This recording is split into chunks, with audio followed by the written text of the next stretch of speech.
Siamo con Susanna Martucci Fortuna, founder di Alisea. Buonasera. Buonasera. Dottoressa Fortuna, lei rappresenta l'unica azienda in Italia a produrre matite che vengono prodotte con grafite di scarto. Sì.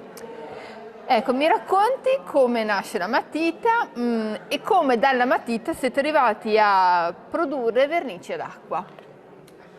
A produrre una matita siamo arrivati semplicemente perché siamo venuti in contatto con questo meraviglioso scarto della produzione industriale degli elettrodi che viene buttato a tonnellate in discarica, un materiale bellissimo. Per me la grafite è un materiale nobile e costoso e nel momento in cui il mio cliente mi chiedeva col suo scarto di produrgli un oggetto semplice come una matita, scopro che nessuno produce matite in Italia.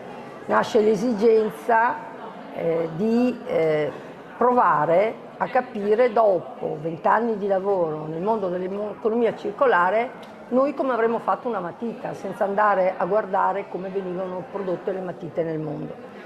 E abbiamo preso consapevolezza che in 20 anni di economia circolare dei più disparati materiali che abbiamo utilizzato ne conoscevamo un sacco. E da lì ci siamo ammalati di innovazione. Abbiamo cominciato con questa matita e dopo però ci siamo obbligati a ragionare sulla grafite, perché ne avevamo a tonnellate che vengono buttate in discarica e più le conoscevamo, più studiavamo le proprietà chimico-fisiche di questo materiale, più capivamo quanto è prezioso e quanto era demenziale che venisse buttato via.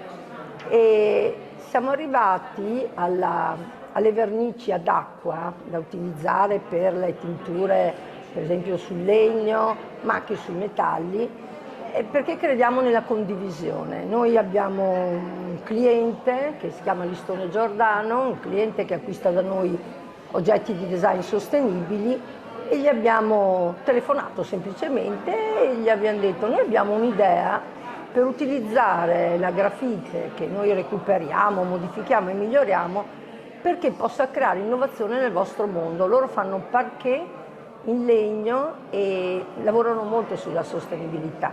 Abbiamo creato immediatamente un contatto con il loro ufficio ricerca e sviluppo e abbiamo cominciato a dare i nostri materiali a Listone Giordano perché cominciasse a fare una ricerca e di sviluppo assieme ai loro fornitori, come la Icor per esempio, altra azienda italiana che si occupa di vernici ma di sostenibilità in questo mondo, e abbiamo cominciato a capire come questa grafite con cui producevamo le matite poteva essere trasformata in una vernice che però avesse caratteri innovativi, e di fatto questo è stato il risultato.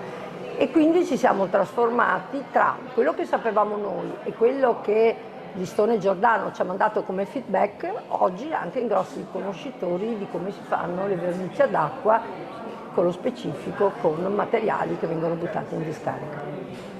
Potremmo dire che tra innovatori ci si intende. Sì, diciamo che tra appassionati del proprio lavoro ci si intende, ma appassionati di lavori diversi, perché noi con loro non c'entriamo come settore di business, ma abbiamo una cosa in comune: la passione per la sostenibilità vera, che vuol dire cercare di innovare e migliorare i nostri prodotti in un'ottica anche di salvaguardia di quello che può essere il nostro territorio e la comunità. Nel 2025 le discariche italiane saranno piene, non ci sarà più posto per niente, quindi qualcuno il problema se lo deve creare di dove finiscono questi rifiuti. Diciamo che noi stiamo accendendo delle scintille sulla grafite, ma in settori molto diversi dai nostri. Sia una sfida che si può vincere? Noi la stiamo vincendo, quindi speriamo che assieme a noi la vincano tante altre aziende a cui, come un mantra, cominciamo a dire: cominciate a vedere gli scarti come opportunità, cominciate a vedere lo scarto come valore, Oggi è venuto fuori il tema dell'alchimista. L'alchimista era quello che voleva trasformare il metallo in oro. Beh, oggi si può diventare degli alchimisti, si possono trasformare gli scarti in oro. Per la nostra microscopica azienda veneta è stata una grande opportunità, ma soprattutto è la nostra autostrada per il futuro. Io la ringrazio e le auguro una buona Prego. serata. A presto.